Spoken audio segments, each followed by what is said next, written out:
आज हम करेंगे चैप्टर नंबर 14। तो इस वीडियो को देखने से पहले आप एक बार चैप्टर को अपने आप खुद बुक में से ज़रूर पढ़ लेना, उसके बाद ये वीडियो देखना ताकि आपको अच्छे से समझ में आ जाए। और वीडियो देखने के बाद भी एक दो बार बुक में से चैप्टर को खुद ज़रूर पढ़ना। तो शुरू करते हैं chapter number 14। As we have studied that the rule of East India Company ended with Queen Victoria proclamation of November 1, 1858, the power of governance now came into the hands of the British government in 1858।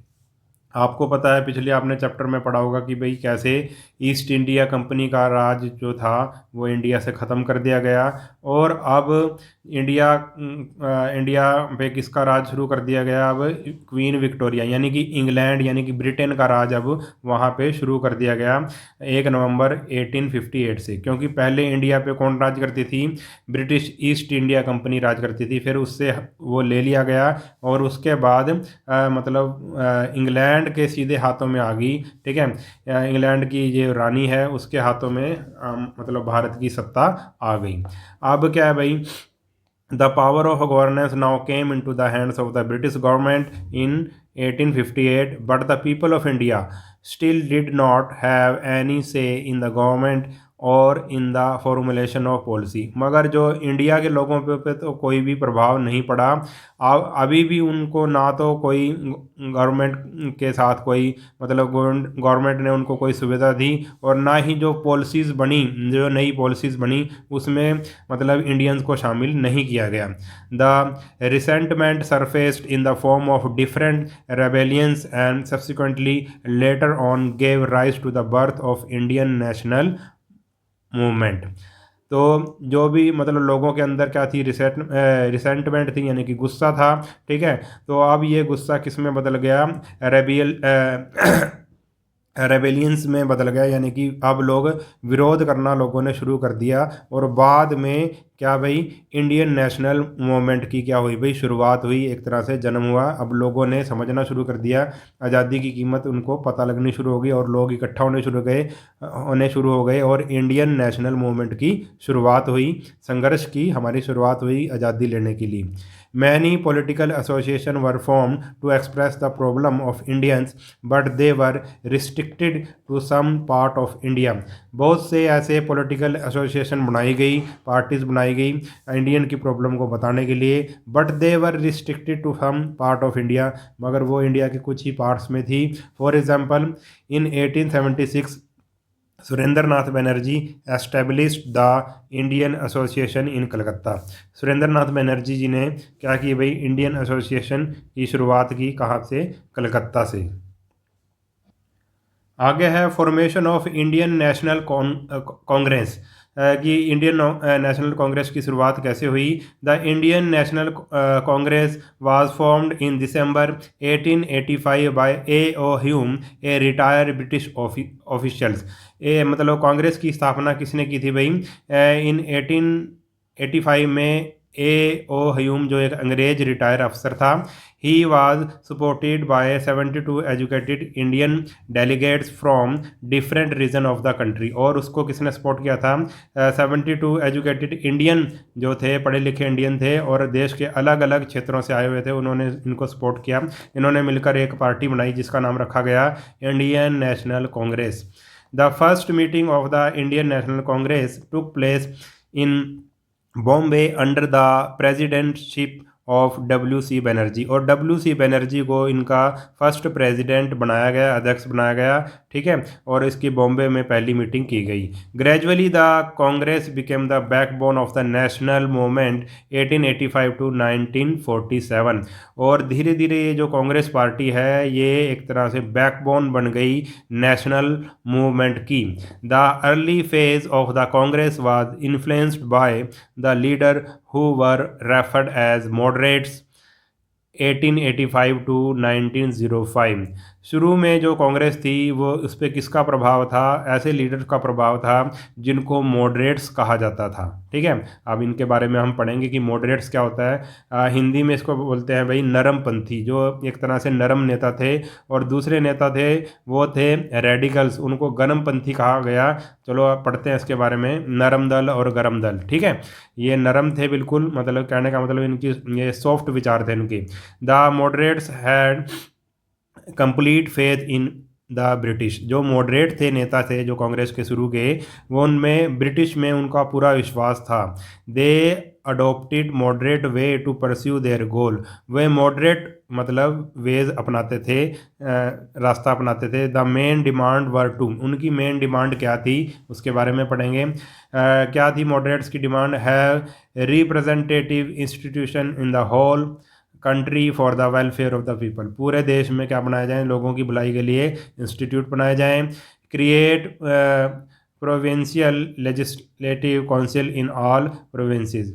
सभी जो जितने भी अंग्रेज़ों के राज्य थे, राज्यों province में जो बांटा गया था, उनमें लेजिस्लेटिव काउंसिल्स बनाई जाए, यानी कि इंडियंस को भी मतलब एक तरह से अधिकार दिया जाए सरकार चलाने में।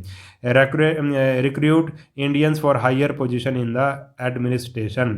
जो इंडियंस को भी मतलब एडमिनिस्ट्रेशन में बड़ी बड़ी पोस्टें दी जाएं।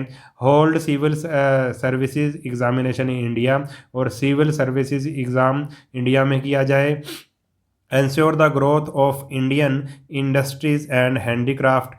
इंडियन जो इंडस्ट्री है और हैंडीक्राफ्ट है जो बिल्कुल ही ख़त्म हो चुकी थी, उसको क्या किया जाए? उसकी ग्रोथ की जाए। Stop the drain to wealth to Britain. और जो भी ब्रिटेन जो सारा जो इंडिया का पैसा है वो ब्रिटेन ले जा रहा है, इंग्लैंड में ले जा रहा है, उसको रोका जाए।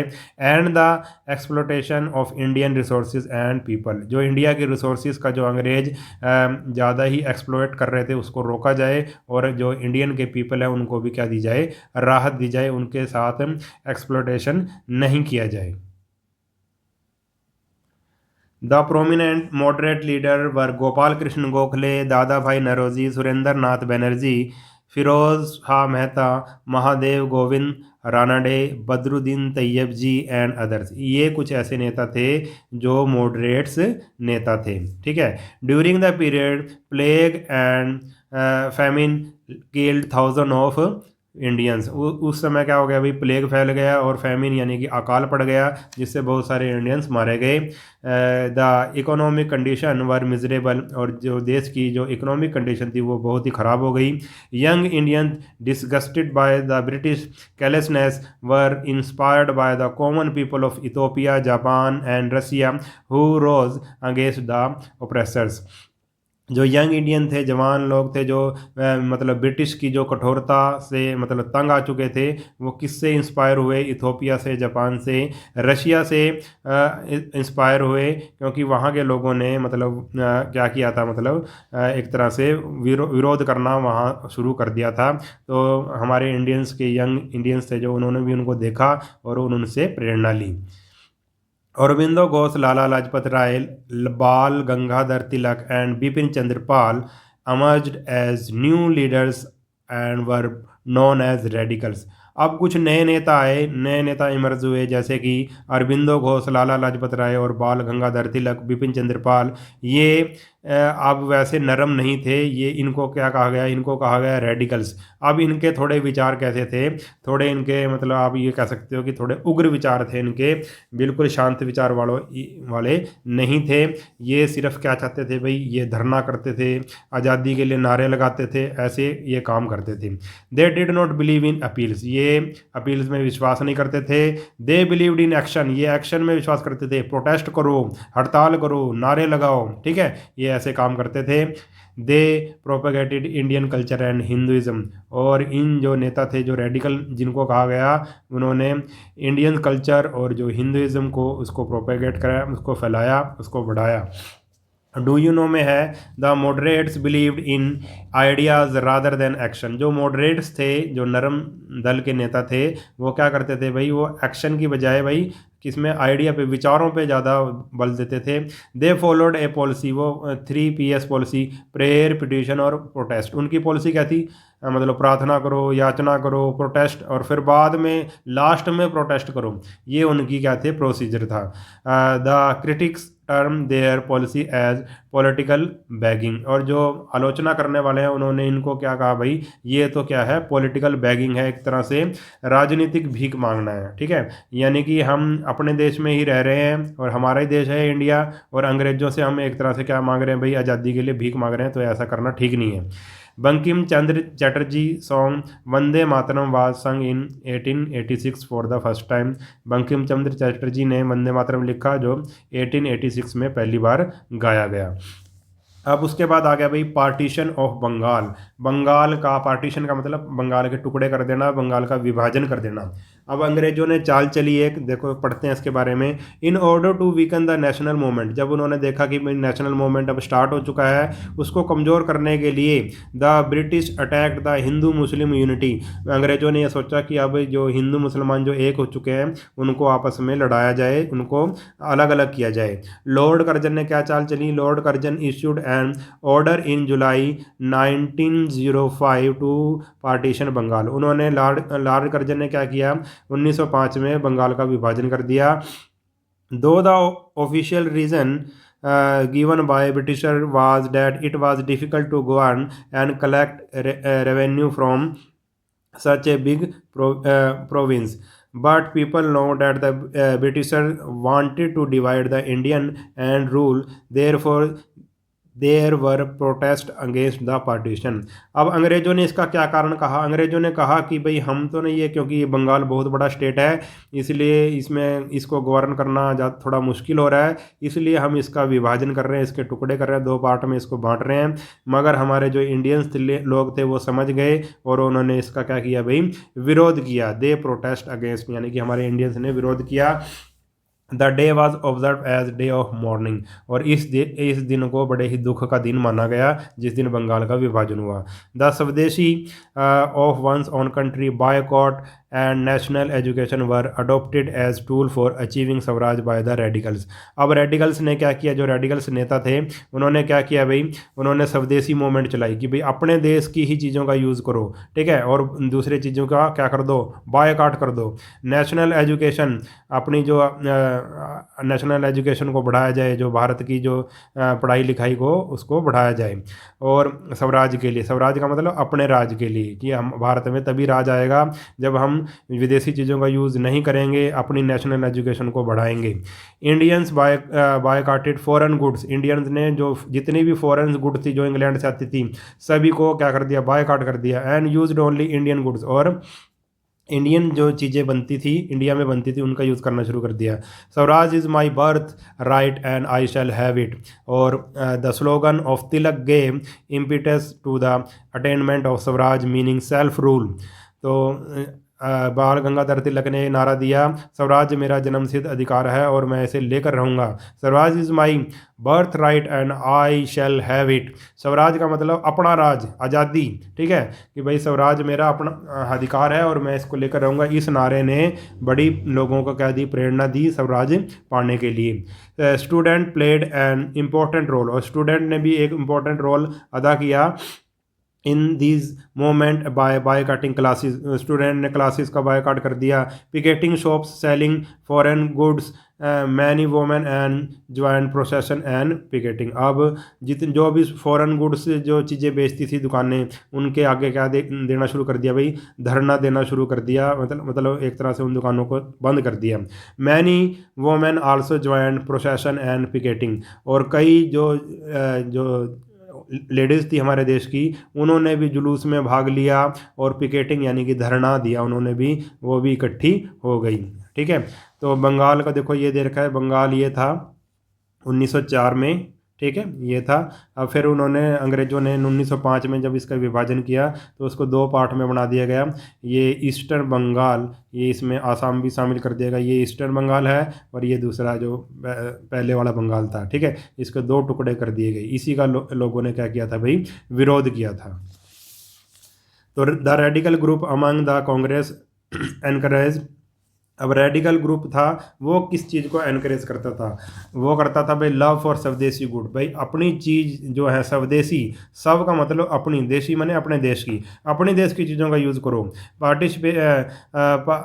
Participation in mass rallies to boycott foreign good, और बड़ी बड़ी रैलियां निकालो, ठीक है, पार्टिसिपेट करो उसमें, और बायकॉट करो जितने भी फॉरेन गुड्स हैं, जितनी भी विदेशी चीज़ें हैं उनका क्या करो भाई, बायकॉट करो। Boycott of government service school and colleges, जो भी गवर्नमेंट के स्कूल हैं कॉलेज हैं, ठीक है, और सर्विस जो भी गवर्नमेंट दे रही है उसका भी बायकॉट करो।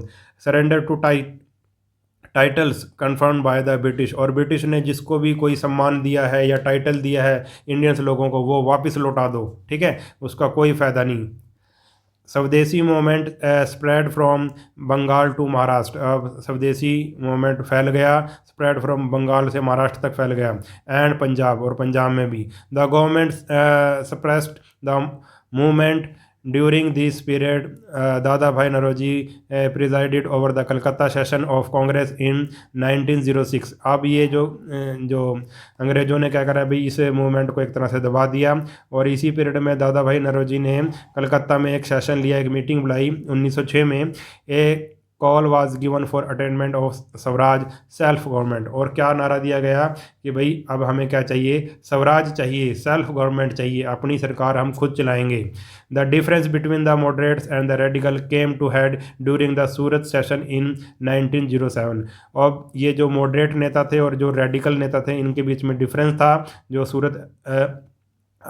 सूरत अधिवेशन हुआ, जो सूरत में मीटिंग हुई, उसमें ये उभर के सामने आया। There was a split in the party and the two group parted ways, और पार्टी में एक तरह से दो मतलब टुकड़ों में बट गई, ठीक है। The moderate were led by, और जो मॉडरेट थे उनके नेता कौन थे भाई, गोपाल कृष्ण गोखले और फिरोज शाह मेहता। और जो रेडिकल ग्रुप था उनको एक्सट्रीमिस्ट कहा गया, ठीक है। ब्रिटिश लोगों ने उनको क्या कहा भाई, ये क्या है, एक्सट्रीमिस्ट हैं, उग्र विचारों वाले लोग हैं। दे वर लेड बाय लाल बाल पाल, उनको किसने लेड किया, लाल बाल पाल, ये बहुत इंपॉर्टेंट है। लाल फॉर लाला लाजपत राय, बाल फॉर बाल गंगाधर तिलक, और पाल फॉर विपिन चंद्र पाल। उनको, इन तीनों की जोड़ी को क्या कहा गया, लाल बाल पाल कहा गया। ये क्या थे, रेडिकल थे, एक्सट्रीमिस्ट थे, ठीक है। अब डू यू नो में क्या है, many Indian leader and Indian supporter living abroad sought anti British help from various countries. अब जो हमारे बाहर थे, जो नेता विदेशों में थे, उन्होंने भाई हमारे देश के मतलब लोगों को मतलब इंडिया को मदद की। They collected and send money and arm to Indian revolutionaries, उन्होंने क्या किया अभी, मनी इकट्ठा की और भारत के जो भी मतलब क्रांतिकारी थे उनको पैसे दिए। प्रोमिनेंट अमंग दैम वर लाला हरदयाल, उनमें से कौन थे, मुख्य कौन थे जो विदेशों में रहकर जिन्होंने भारत की मदद की, लाला हरदयाल, मदन भिखाजी कामा, सरदार सिंह राणा, भाई परमानंद, वी.डी. सावरकर। ये कुछ ऐसे लोग हैं जिन्होंने विदेश में रहकर इंडियंस की क्या की भाई, मदद की।